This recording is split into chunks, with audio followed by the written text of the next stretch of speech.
Hey everyone, this is Chandni Dinani welcoming you to magnet brains. और अब हम देखने वाले हैं the next set of exercise based on our topic clauses, जो कि होने वाला है स्पॉट द एरर या फिर कह सकते हो एरर स्पॉटिंग। क्या करना है भाई एरर स्पॉटिंग में? एक सेंटेंस गिवन है अपन को और वो पूरे सेंटेंस में कहीं ना कहीं अगर आपको ऐसा लगता है कि भाई कुछ तो गड़बड़ है, राइट तो आप क्या बोलोगे कि वहां पे क्या है? एरर। क्लियर? यानी कि अगर आपके सेंटेंस में आपको लगता है कि कोई चीज गलत है अकॉर्डिंग टू द स्ट्रक्चर या फिर मीनिंग जो है वो किसी वर्ड की वजह से थोड़ा चेंज हो रहा है, तो that would be the error in that particular sentence. और उस एरर को इंडिकेट करके आपको जो करेक्ट सेंटेंस है वो रीराइट करना पड़ेगा, यानी करेक्ट सेंटेंस को फिर से लिखना पड़ेगा। क्लियर? दूसरी चीज ये भी हो सकती है कि भाई पूरा सेंटेंस जो है बिल्कुल परफेक्ट हो, फालतू में ही बोल रहे हैं कि कुछ तो गड़बड़ है, बल्कि गड़बड़ कुछ नहीं होती, सब कुछ सही होता है, तो आप क्या टिक कर देते हो भाई? नो एरर, या फिर आप वहां लिख दोगे कि this sentence has no error. Clear? चलिए देखते हैं भाई पहला क्वेश्चन क्या है हमारा। The kid which is playing in the garden is my neighbour. जो बच्चा गार्डन में खेल रहा है वो मेरा पड़ोसी है। ठीक है भाई, मीनिंग तो क्लियर बैठ रहा है। क्या लग रहा है? नो एरर लिख दे, चलो लिख देते हैं। बट फिर ध्यान जाता है, अरे भाई यहां क्या लिखा है? The kid which is playing. अब जब रिलेटिव प्रोनाउन पढ़ रहे थे क्या लिखा था भाई वहां पर कि विच पर्सन्स के लिए यूज, पर्सन या फिर बोलो पीपल के लिए यूज नहीं होता है।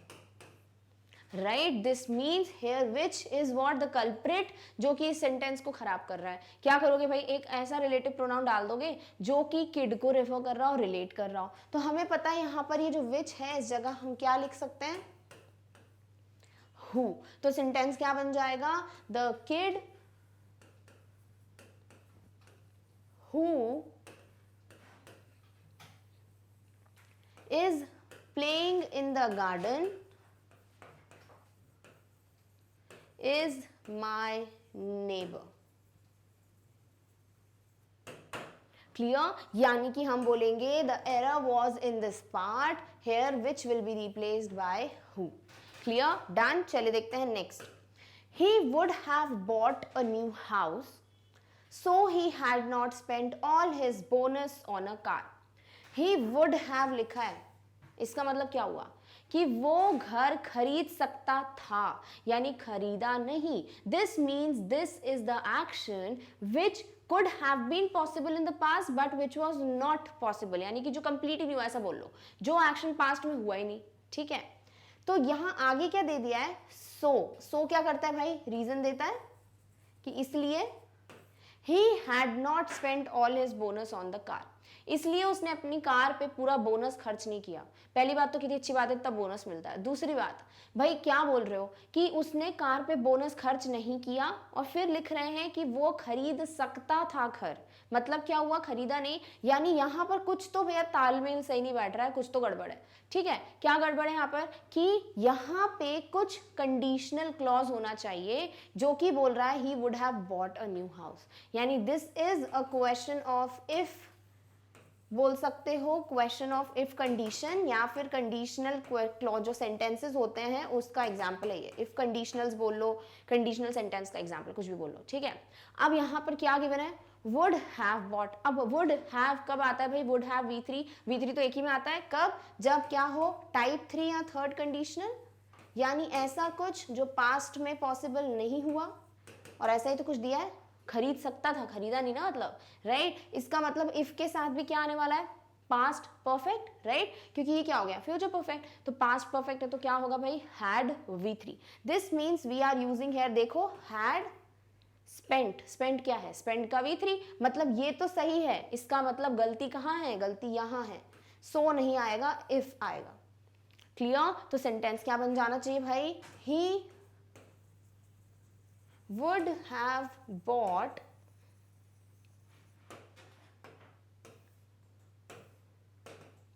a new house, right? would have bought a new house और फिर लिख दोगे if और आगे का सेंटेंस। यानी यहां गड़बड़ कहां थी भाई? सो में सो नहीं आएगा, if आएगा।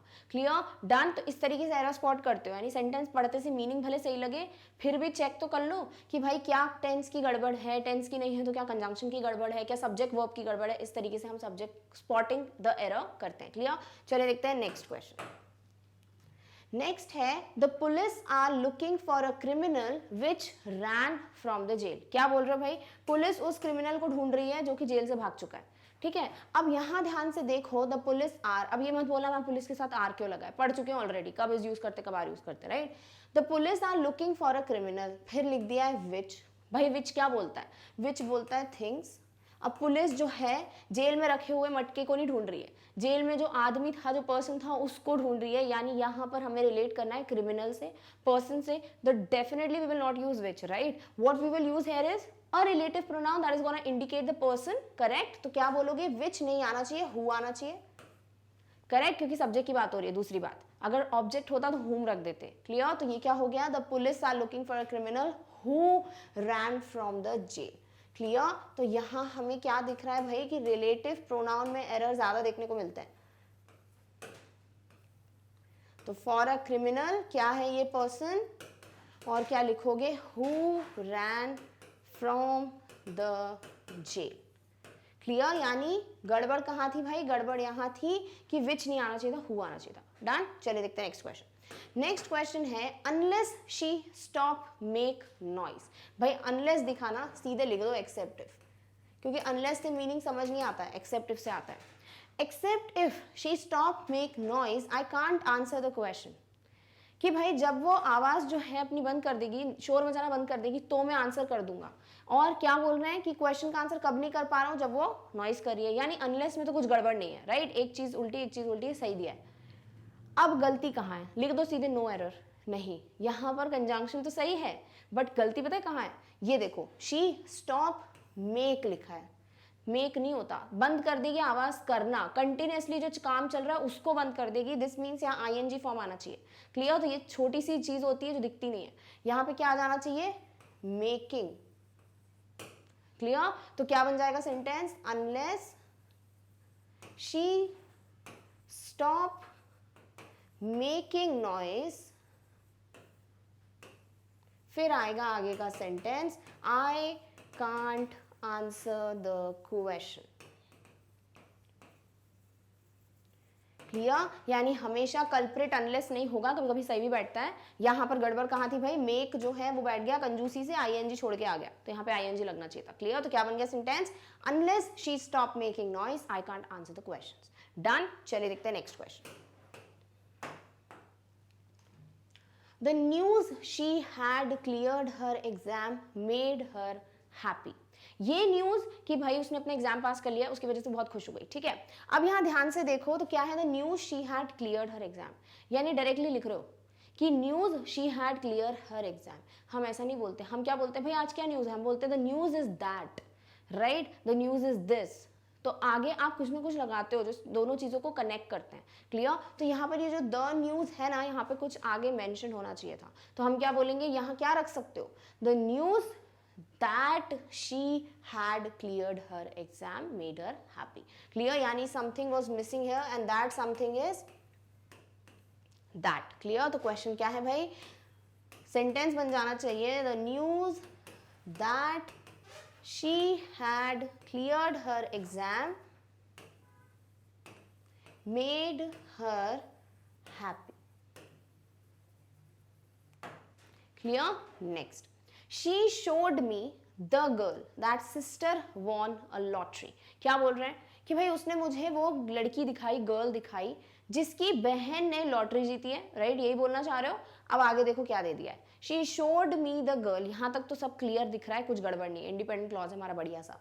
फिर क्या दे दिया है, ये जो हमारा सबऑर्डिनेट क्लॉज है, that sister won a lottery दिया है। भाई दैट कैसे बोलोगे, रिलेट करना है यहाँ पर, राइट। दूसरी बात, यहां पर हम क्या बोल रहे हैं कि girl who one a lottery नहीं बोल रहे, अगर ये बोलते इस लड़की ने लॉटरी जीती है तो हु आ जाता, बट हम क्या बोल रहे हैं कि इसकी बहन ने, यानी हम पोजेशन बता रहे हैं, किसकी बहन है भाई ये, इस गर्ल की, तो हम क्या बोलेंगे, हुज, क्लियर। यानी सेंटेंस क्या बन जाएगा, she showed me the girl whose sister won a lottery, clear. तो यहां पे क्या आना चाहिए था, हुज आना चाहिए था, दैट नहीं आना चाहिए था। डन, चलिए देखते हैं next sentence. The seminar ended yesterday was really interesting. क्या बोल रहे हैं? The seminar ended yesterday was really interesting, यानी सब एक साथ बोल दिया है, राइट कुछ कनेक्टर कुछ जॉइनर लगाया ही नहीं है, जिसकी वजह से थोड़ा सेपरेट हो जाए चीज़ें, कि जो सेमिनार कल ख़त्म हुआ वो बड़ा इंटरेस्टिंग था। इतना कुछ तो मीनिंग आना चाहिए, बट आ क्या रहा है? देखो, सेमिनार कल खत्म हो गया, बहुत इंटरेस्टिंग था, यानी कुछ जो है गड़बड़ है यहाँ पर, कि यहाँ पर कुछ कनेक्टर मिसिंग है। ठीक है, तो हम क्या लिख सकते हैं? देखो, the seminar that ended yesterday was really interesting. कौन सा सेमिनार जो है इंटरेस्टिंग था? जो कि कल खत्म हुआ, राइट। तो हम क्या बोलेंगे यहाँ पर कि the seminar that ended yesterday was really interesting।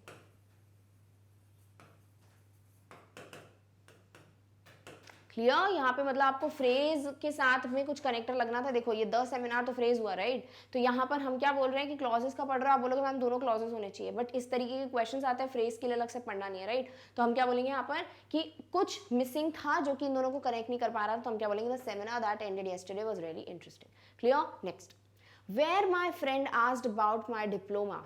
मेरे फ्रेंड ने कहाँ पूछा मेरे से मेरे डिप्लोमा के बारे में। I said it is a 1 year course. मैंने बोला कि ये 1 साल का कोर्स होता है। ठीक है, अब यहाँ पर हम क्या बोल रहे हैं? कहाँ पूछा? इसकी कहीं बातचीत हो रही है? प्लेस की बात हो रही है? नहीं। किसकी बात हो रही है? कि भाई मेरी फ्रेंड ने पूछा, तब मैंने बताया ना कि 1 year का कोर्स है। यानी क्या बोलते हो हिंदी में? जब मेरी फ्रेंड ने मुझसे पूछा मेरे डिप्लोमा के बारे में, तब बताया कि भाई ये 1 साल का कोर्स है। ठीक है, तो हम क्या बोलेंगे यहाँ? वेयर प्लेस की बात नहीं हो रही है, यहाँ टाइम की बात हो रही है कि जब मेरी फ्रेंड ने मुझसे पूछा। तो हम क्या बोलेंगे? एरर क्या है? वेयर में आना क्या चाहिए? व्हेन, कि when my friend asked about my diploma,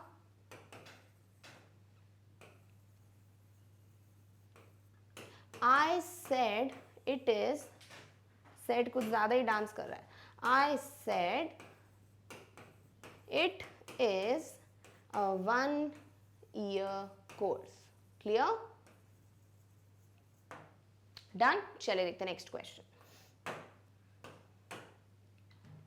next है the match had started because I reached the stadium.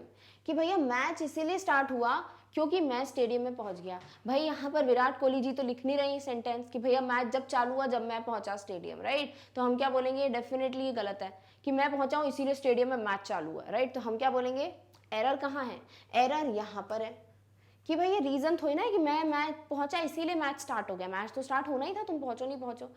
अब ये बोल सकते हो यहाँ पर कि मैच कब स्टार्ट हुआ? जब मैं स्टेडियम पहुंचा, ऐसा बोल सकते हैं, राइट। यानी यहाँ कुछ ऐसा चाहिए जो कि बोल पाए कि मैच स्टार्ट हुआ जब मैं वहां पहुंचा। तो ऐसा बोल दे क्या यहाँ पर कि the match had started as I reached the stadium, मैं जैसे ही स्टेडियम पहुंचा, राइट। तो इस तरीके से एज यूज कर सकते हो। तो हम क्या बोलेंगे? सेंटेंस क्या बन गया? द मैच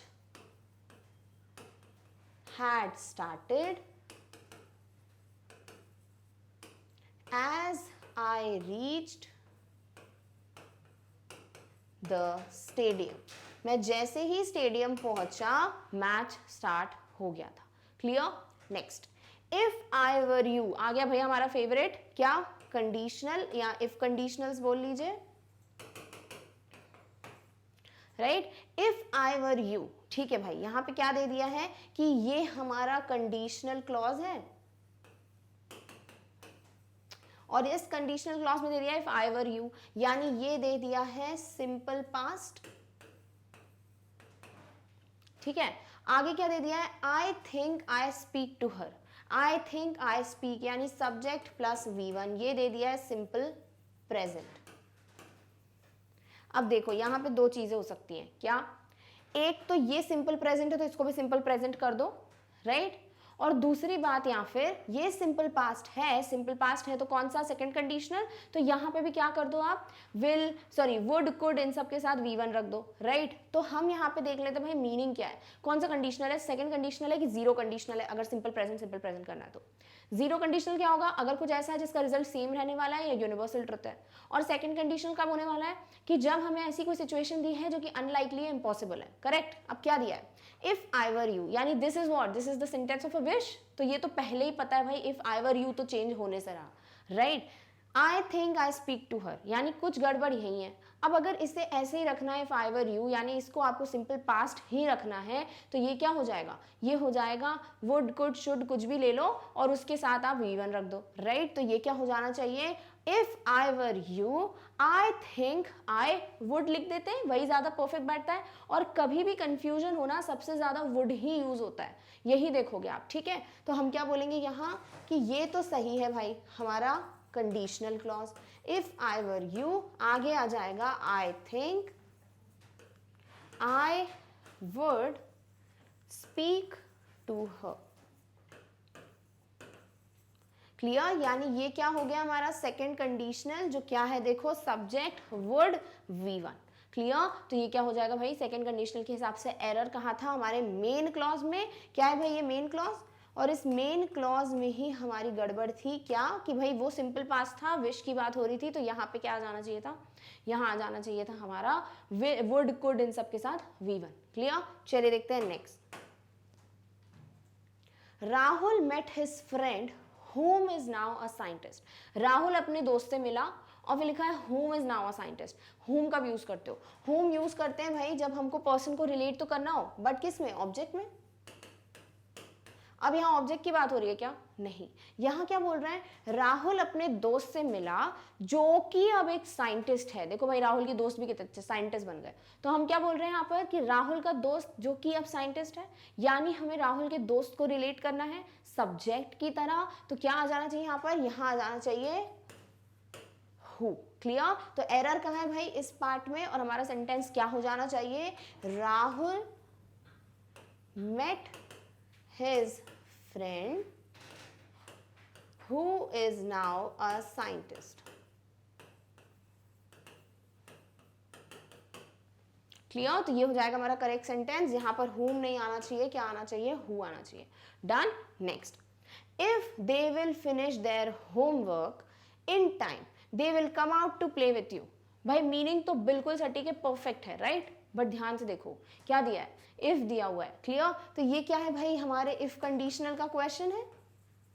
अब दिमाग लगाएंगे भाई कौन सी कंडीशन दी हुई है, कंडीशन दिया हुआ है यहाँ पर इफ दे विल, यानी यहाँ विल V1 दे दिया है, जो कि क्या होता है, इनडेफिनेट या सिंपल फ्यूचर। और भाई हमने इतनी कंडीशंस देख ली, चार की चार कंडीशंस में कहीं पे भी आपका जो कंडीशनल क्लॉज है वहां पे फ्यूचर टेंस यूज करा था क्या, नहीं।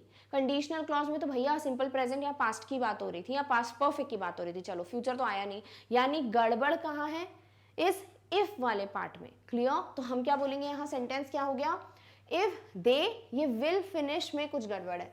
अब आएगा क्या यहाँ पे, वो तो डिपेंड करता है भाई आगे मेन क्लॉज में क्या दिया है।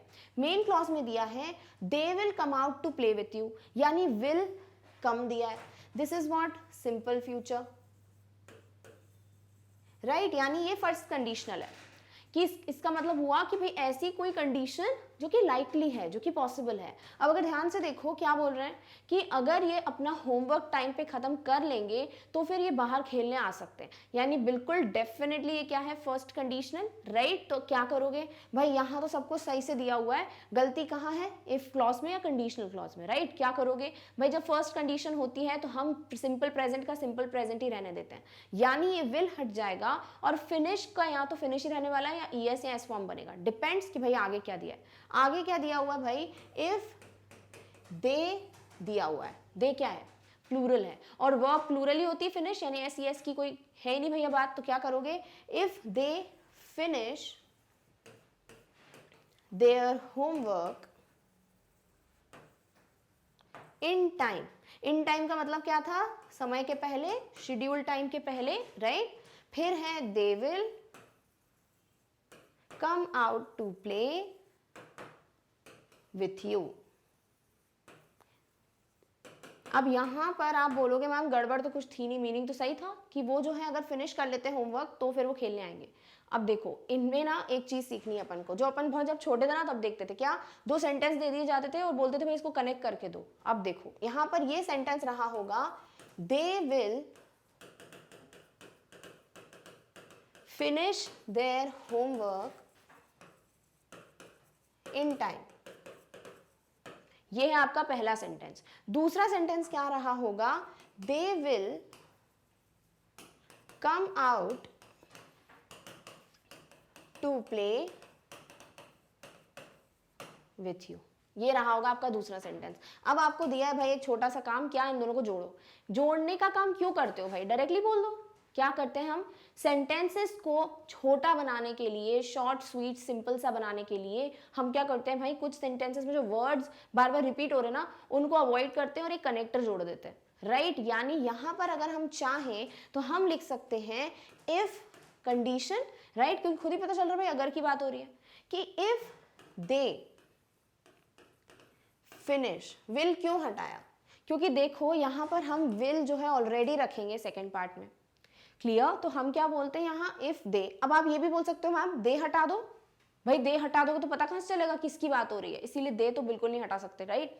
तो हम इसलिए इफ दे रखते हैं, वैसा का वैसा विल हटा देते हैं तो देखो फर्क नहीं पड़ता। क्यों, क्योंकि यहाँ जो ऑटोमेटिकली विल दिया है ना, अगर ये सेंटेंस देखें करेक्ट, यहाँ पे ऑटोमेटिकली जो विल प्रेजेंट है वो खुद इंडिकेट कर रहा है भाई अगर ये फिनिश कर लेंगे तो ये बाहर खेलने जाएंगे, यानी बात तो फ्यूचर की हो रही है, राइट। तो हम यहाँ पर इसीलिए विल को हटा देते हैं और सेंटेंस जो है ये विल हटके डायरेक्टली बन जाता है, if they finish their homework in time they will come out to play with you, clear. तो इस तरीके से हमने ये रूल्स बनाए हुए हैं कि हाँ भाई इफ कंडीशनल है, कोई सिचुएशन लाइकली पॉसिबल है, तो जो पहला कंडीशन दिया ना इफ के साथ उसे सिंपल प्रेजेंट रहने दो, बाकी जो आगे है फ्यूचर रख दो, क्योंकि कंडीशन पॉसिबल है यानी फ्यूचर में होगी तो ये मेन क्लॉज में बता दो, वही चीज रिपीट करने की क्या जरूरत है, इसीलिए हम यहाँ पर विल हटा देते हैं, क्लियर। तो अगर नॉर्मली भी देखना है सेंटेंसेस किस तरीके से जुड़ते हैं तो भी इस तरीके से यूज कर सकते हो, या फिर क्या कर सकते हो डायरेक्टली इफ कंडीशन का रूल देख लो, भाई ये फर्स्ट कंडीशन है तो क्या होने वाला है सिंपल प्रेजेंट और ये सिंपल फ्यूचर, क्लियर, डन। चलिए देखते हैं नेक्स्ट। नेक्स्ट सेंटेंस है they should take rest unless they are tired. भाई अनलेस दिख जाए ना सीधे रख दो एक्सेप्ट इफ, तो पता चल जाएगा गड़बड़ यहाँ है कि नहीं, क्लियर। उन्हें रेस्ट करना चाहिए, they should take rest except if they are tired. भाई ये तो गड़बड़ हो गई कि जब थके हुए हो तब मत करो रेस्ट, जब नहीं थके हो तब रेस्ट करो, ये तो आलस हो गया भाई, ये बात नहीं चलने वाली। तो क्या बोलोगे यहाँ कि पक्का कुछ गड़बड़ कहाँ है, अनलेस में, राइट। या फिर अगर अनलेस रखना है आपको तो फिर आप ये कर सकते हो, यहाँ लिख सकते हो दे आर नॉट टायर्ड, ठीक है। तो दो तरीके से लिख सकते हो सेंटेंसेस। पहला तरीका कि they should take rest unless they are not tired, clear. यानी कि पहले जो आप एरर कर सकते हो वो ये कर सकते हो कि यहाँ नॉट जोड़ दो, ठीक है। दूसरा तरीका क्या है भाई, अनलेस को हटा दो। अनलेस क्या बोले भाई, अगर यहाँ भाई हटा दो और अगर हम ये बोले अगर ये कंडीशन हो तो फिर आप एक्शन क्या करो परफॉर्म, कि आप रेस्ट कर सकते हो, राइट। यानी यहाँ हम क्या यूज कर सकते हैं, यहाँ यूज कर सकते हैं इफ का, राइट क्यों, क्योंकि कंडीशन पता चल रही है ना कि अगर टायर्ड हो तो रेस्ट लो, राइट। यानी सेंटेंस क्या बन सकता है, they should take rest if they are tired, clear. यानी यहां अनलेस को चेंज करके क्या कर सकते हो, यहां पर इफ रख सकते हो, क्लियर। तो दो तरीके हैं, या तो ये कनेक्टिंग वर्ड चेंज कर दो या फिर यहाँ पर ये जो कंडीशन है उसको नेगेटिव बना दो, क्लियर। ज्यादा एक्सेप्टेबल क्या है, ज्यादा एक्सेप्टेबल है आप ये करो, आप ये कनेक्टिंग वर्ड को चेंज करो, क्लियर। क्योंकि भाई ये ज्यादा लेवल वाली चीजों को, ये क्या हो गया, छोटे बच्चों का काम हो गया ये नॉट लगाना, राइट। तो हम क्या बोलेंगे, ज्यादा एक्सेप्टेबल क्या है कि आप बोल दो अनलेस में एरर है, यहाँ पर क्या आएगा दूसरा कंजंक्शन बोल देते हैं, सबऑर्डिनेटिंग कंजंक्शन जो कि है इफ, क्लियर, डन। चलिए next, she can win unless she practises for it. Again भाई क्या दिख रहा है, अनलेस दिख रहा है, यानी क्या रख दोगे, एक्सेप्ट इफ। अब पढ़ो sentence, she can win except if she practises for it. यानी वो जीत सकती है पर अगर प्रैक्टिस करेगी तो नहीं जीतेगी, यानी क्या है भाई गड़बड़ यही है, अनलेस दिखता है ना ज्यादातर गड़बड़ होती है, राइट। तो हम क्या बोलेंगे यहाँ पर कि क्या गड़बड़ है, या तो कर लो she does not practice for it, इतना चेंज और इतना एरर तो होता नहीं है, राइट। अगर एरर इसी में होता तो सिर्फ इतना होता है, ऐसा हटा दो, तो इसका मतलब ये तरीका तो नहीं फॉलो कर सकते। क्या करना है भाई, ये जो कनेक्टर है उसको चेंज कर दो। अब यहाँ क्या लिखा है कि अगर वो प्रैक्टिस करेगी तो वो जीतेगी, राइट। हम क्या लिख सकते हैं, she can win if she practises for it. She can win as long as she practises for it, जब तक वो प्रैक्टिस करती है, राइट। तो आपको जो सही लगता है वो कर लो। हम क्या करेंगे भाई, हम तो अपना प्यारा सा इफ ही रखेंगे, क्योंकि क्या है सबसे ज्यादा सेफ है। तो हम क्या लिखेंगे यहाँ, she can win if she practises for it. Clear, यानी क्या कर सकते हो यहाँ, अनलेस को हटा के सीधे क्या लिख दोगे, इफ लिख दोगे। क्लियर, यानी कनेक्टर गड़बड़ थी, अनलेस दिखे ना एक्सेप्ट इफ लिखो, खुद ब खुद डायरेक्ट आंसर मिलेगा। डन, चलिए देखते हैं नेक्स्ट। नेक्स्ट सेंटेंस है the shop who is next to the mall is closed. भाई जो शॉप मॉल के पास में है वो बंद है, ठीक है भाई, मीनिंग में तो कोई दिक्कत नहीं है। अब ध्यान से देखो, किसे इंडिकेट कर रहा है भाई, हु इंडिकेट कर रहा है शॉप को। अब शॉप के मालिक को नहीं कर रहा है, शॉप कीपर नहीं लिखा जो हु लिख सकते हो, शॉप लिखा है। शॉप क्या है भाई, ये तो नॉन लिविंग थिंग है, राइट, थिंग है, इसका मतलब पर्सन नहीं है, तो हु यूज नहीं कर सकते। यानी कुछ ऐसा रिलेटिव प्रोनाउन चाहिए जो इस थिंग शॉप को रेफर करे। और थिंग के लिए सबसे प्यारा जो हमारा रिलेटिव प्रोनाउन होता है वो क्या होता है भाई, वो होता है विच। क्लियर, यानी सेंटेंस क्या बनना चाहिए, the shop which is next to the mall is closed. Clear, यानी यहां पर रिलेटिव प्रोनाउन में गड़बड़ थी। करेक्ट रिलेटिव प्रोनाउन क्या होना चाहिए था हमारा, विच। क्लियर, क्योंकि यहाँ पे थिंग को रेफर कर रहे हो तो which is more appropriate, who is absolutely wrong. Clear, next, we will go to watch the match even although it rains. हम जो है मैच देखने जाएंगे, ठीक है भाई, कुछ गड़बड़ नहीं लग रही इसमें, तो सब कुछ सही है। फिर क्या लिखा है, इवन ऑल्दो इट रेन्स, भले ही बारिश हो जाए, यानी बात किसकी हो रही है, कंसेशन की। गड़बड़ कहाँ है भाई, गड़बड़ ये है कि दो सबऑर्डिनेटिंग कंजंक्शन आपस में मिले हैं और इनने अपनी जोड़ी बना के यहाँ पे बैठ गए, जो कि पॉसिबल नहीं है, रूल नहीं है, ठीक है। यानी कि यहाँ पर दो चीजें हैं, या तो आप लिख सकते हो क्या, इवन इफ, क्योंकि इवन के साथ इफ आता है। यहां आप लिख सकते हो इवन दो, या आप सिर्फ और सिर्फ ऑल दो भी लिख सकते हो। We will go to match, go to watch the match even if it rains, पहला।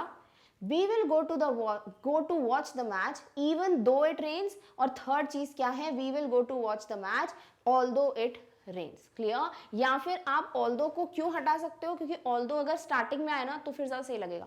Although it rains we will go to watch the match. Clear, या फिर यहां पर आप इवन रख दो या इवन दो रख दो। तो आप बोल सकते हो भाई ये ऑल्दो में गड़बड़ है, यहां पर या तो इफ आना चाहिए या फिर दो आना चाहिए। क्लियर, इवन ऑल्दो कोई भी हमने सबऑर्डिनेटिंग कंजंक्शन नहीं पढ़े थे, इवन इफ पढ़ा था, इवन दो पढ़ा था और ऑल्दो पढ़ा था। क्लियर, तो जो सही लगता है वो यहाँ पे प्लेस कर सकते हो। ऑल्दो अगर स्टार्टिंग में होता तो ज्यादा प्रेफरेबल होता, तो हम बोल सकते हैं भाई इवन इफ, इवन दो में से कुछ आपको जो अच्छा लगे वो रख दो। क्लियर, चलिए देखते हैं नेक्स्ट। नेक्स्ट क्वेश्चन है when demonetisation many people became bankrupt. भाई आ गया फेवरेट, डीमोनेटाइजेशन। क्या दिया हुआ है यहाँ पर कि भाई डीमोनेटाइजेशन की बात हो रही है और फिर लिखा है मेनी पीपल बिकेम बैंकरप्ट। बहुत सारे लोग जब बैंकरप्ट हो गए थे, यानी बहुत पैसों की प्रॉब्लम आ गई थी, ठीक है।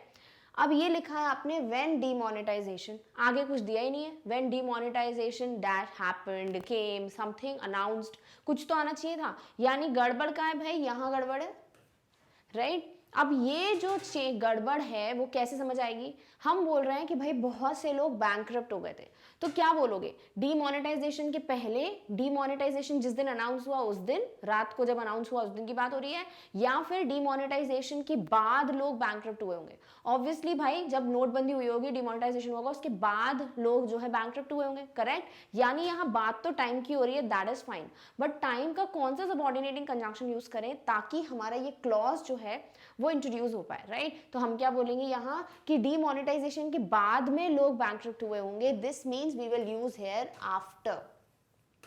तो after demonetization many people became bankrupt. Clear, तो ये हो जाएगा हमारा करेक्ट सेंटेंस कि भाई डिमोनेटाइजेशन के बाद बहुत से लोग जो है वो बैंकरप्ट हो गए थे। Clear, next, most of the dresses who are in your cupboard are old fashioned. ज्यादा से ज्यादा ड्रेसेस जो तुम्हारे कबर्ड में है वो ओल्ड फैशन है, ठीक है भाई, मीनिंग क्लियर है।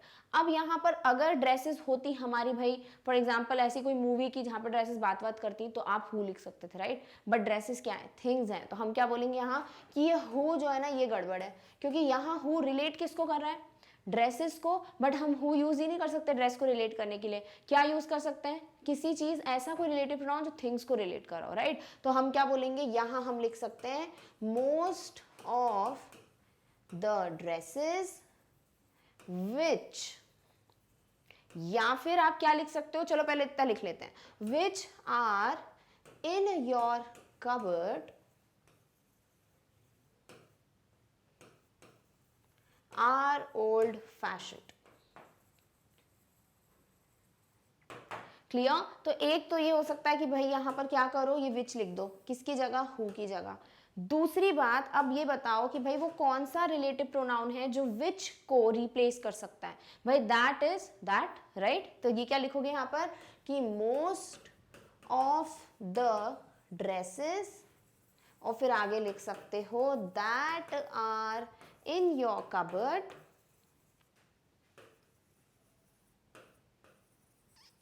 are old fashioned. क्लियर, या तो विच लिख लो जो थिंग्स को रिलेट करता है, या फिर दैट लिख लो जो थिंग्स को रिप्लेस कर सकता है। क्लियर, तो दोनों सही है भाई, आपको जो सही लगे वो आप यहाँ पे प्लेस कर दो, या तो विच रखो या दैट रखो, बट डेफिनेटली हु तो नहीं आ रहा। क्लियर, चलिए देखते हैं नेक्स्ट क्वेश्चन।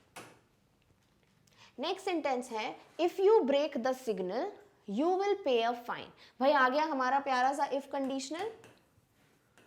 अब यहां पर अगर ध्यान से देखो क्या बात हो रही है, भाई अगर तुम सिग्नल तोड़ोगे, क्या ये हमारा जीरो कंडीशनल हुआ?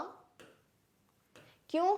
क्योंकि हर जगह कहीं भी चले जाओ सिग्नल तोड़ोगे तो फाइन तो भरना ही है, राइट, मतलब ये रूल है, अब भरना नहीं भरना वो तो किस्मत पर डिपेंड करता है, राइट। हम क्या बोल रहे हैं, भाई सिग्नल तोड़ोगे तो फाइन तो भरना पड़ेगा, ये क्या है, एक ऐसा कंडीशन है सिग्नल तोड़ना जिसका रिजल्ट तो सेम रहने वाला है, फाइन भरना पड़ेगा। क्लियर, यानी ये डेफिनेटली क्या है, जीरो कंडीशनल। अब जीरो कंडीशनल है तो क्या करोगे, कंडीशनल जो आपका क्लॉज होता है उसमें क्या यूज करोगे, सिंपल प्रेजेंट, और आपका जो दूसरा क्लॉज क्या होगा, मेन क्लॉज, उसमें भी क्या यूज करना है, सिंपल प्रेजेंट, यानी दोनों में ही क्या आने वाला है, सब्जेक्ट प्लस V1 ES या S फॉर्म, राइट। अब देखते हैं गड़बड़ कहां दी हुई है। If you break the signal, भाई यहां पर ये है हमारा कंडीशनल क्लॉज, यू है सब्जेक्ट, ब्रेक है V1, ठीक है भाई, ये तो सिंपल प्रेजेंट फॉलो कर रहा है। देख लो मेन क्लॉज में भी सिंपल प्रेजेंट फॉलो हुआ कि नहीं, यू विल, अरे भाई विल आ गया, which is what, which is the गड़बड़ है, तो हम क्या बोलेंगे, ये सब्जेक्ट विल हटा दो, V1 हो गया पे, यानी विल जो है वो एक्स्ट्रा ही फालतू में आके बैठ गया है, विल की यहाँ पे कोई जगह नहीं है। तो सेंटेंस क्या बनना चाहिए, सेंटेंस बनेगा if you break the signal you will नहीं, sorry, you pay the fine. अगर तुम सिग्नल ब्रेक करोगे तो फाइन भरोगे। क्लियर, ये है आपका कंप्लीट सेंटेंस। नेक्स्ट क्वेश्चन है she has not met me, वो मुझसे नहीं मिली है, when that unfortunate event happened in my family, she has not met me, जब ये unfortunate event हो चुका है, राइट। अब ऐसे थोड़ा बोलेंगे when इधर पर कि तब नहीं मिली जब she has not met me, मुझसे मिली नहीं है, जब ये अनफॉर्चुनेट इवेंट जो है हुआ था। इनफैक्ट यहाँ पे क्या बोलोगे, when नहीं बोल सकते, क्या बोलोगे, भाई यहाँ पर कुछ गड़बड़ है, यहाँ आना क्या चाहिए, ऐसा कुछ जो टाइम भी बताए, दूसरी बात ये बताए कि तब से नहीं मिली है, जब से मेरे घर में वो अनफॉर्चुनेट इवेंट हुआ है, राइट। अब तब से नहीं मिली है, ये चीज क्या होती है भाई, ये तो सिंस होता है, राइट। तो हम क्या बोलेंगे यहाँ पर कि she has not met me since that unfortunate event happened in my family.